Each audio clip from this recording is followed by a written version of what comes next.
Hey, Brandon, when do you expect to have your final roster set? And do you still think Franco's going to be on it? Yeah, I think there's a good chance he's going to be on it. We have to make the roster by tomorrow morning, so that we'll finalize it publicly tomorrow morning. But yeah, I think that we had one bullpen decision to make with Lakins.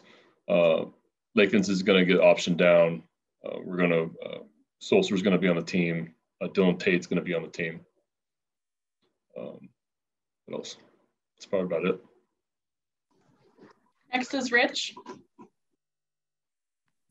Hey, Brandon, what led to your decision to option Lakins? It was just Travis had a kind of an up and down spring training. I thought he did a nice job for us last year. I think our pitching is going to be in flux all year, and so we're going to need as many arms as possible. And Travis is going to, he's going to go down AAA, but it doesn't mean he's not going to be with us soon and not going to be with us for the rest of the year. So he's not going to be on the roster to start the season, but I would expect it for him to be with us really soon. Mark Viviano.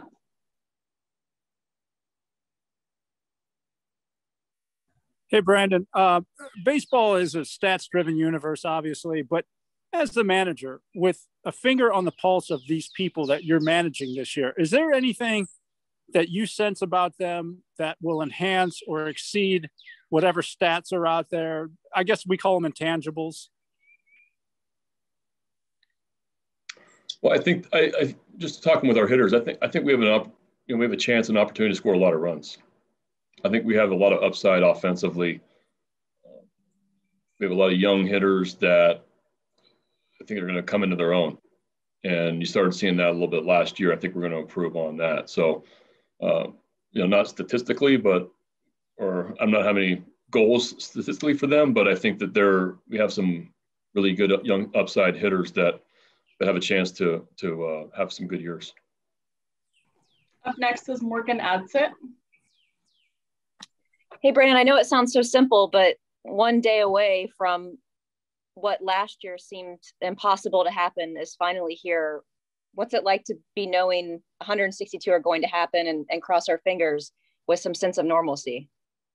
Yeah, last year was definitely different, and there were a lot of question marks, and the league did a great job of getting us through those 60 games, and led by a lot of people, especially in this organization with our ownership and our training staff, and they still are. Brian Ebel once again is the team MVP so far, just from what him and his medical team have done around here and the hours that they've put in, and how they're keeping us safe. And so it's still not quite the same this year, but it's getting closer, and that's a really good feeling. Next is Dan Connolly. Hey, Brandon, trying to do the math with you about the bullpen. Does that mean that Plutko is not going to be available if you have both Sulser and Tate on the 26? No, Plutko's on it. LeBlanc?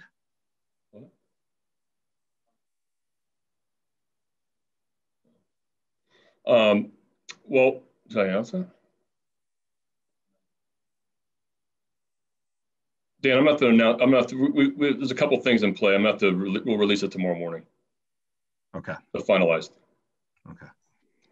Next is Joe Trezza. Brandon, this might fall into that category, but I was going to ask if Santander is going to be ready. He'll be ready. Nathan Ruiz. Brandon, along those same lines with Santander, do you expect any limitations with him defensively, or is he going to be good to go in that area? No, he's going to be good to go. Steve Molesky. Hey, Brandon, last year, Eovaldi had some good numbers against the Orioles, especially those late starts. Besides just throw hard, which we know he's going to do, what made him successful? What will be important for Thursday? We just saw him last week. He's a really good starting pitcher. He's done it for a while now. He's got a great arm. I think he was throwing 100 in the 5th inning in Fort Myers last week. He's very, very tough. And then he's got plus major league pitches where you got 100, 101 mile an hour fastball. He's got a good cutter.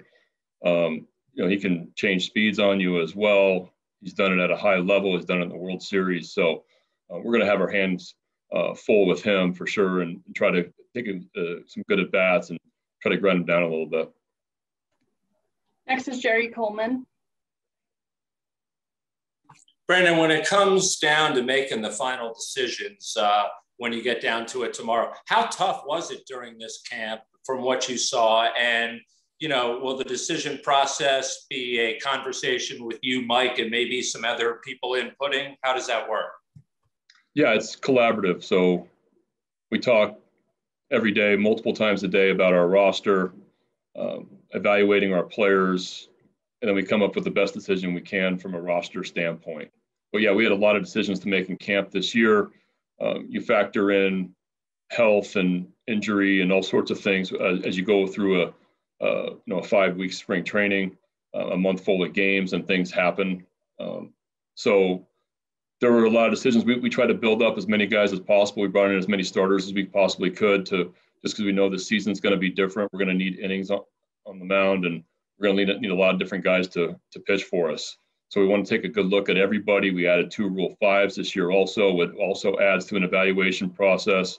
So there was just a lot going on from the pitching side this year, not only in the games, but on the backfields. And then we just talk collectively and make the best decision we can at the end of camp. Next is John Mioli. Brandon, if we're going to, consider last year as completely abnormal and, a regular 162 game baseball season as the normal, where do you think that this year falls on the scale? I mean, are you guys starting to feel like this is, business as usual, or is it still kind of altered because of all the it feels business as usual. It's just different because of there's not going to be as many fans to start. We still wear masks in the clubhouse, and we still follow the protocols and the guidelines closely. So it's not all the way the same there, but baseball is the same. So it's starting to feel more normal. I think the fans in the ballpark in spring training was a big help into getting back to that sort of feeling. And we're looking forward to this year, obviously fans being there, and hopefully more and more fans as the summer goes along. Rich, you're up.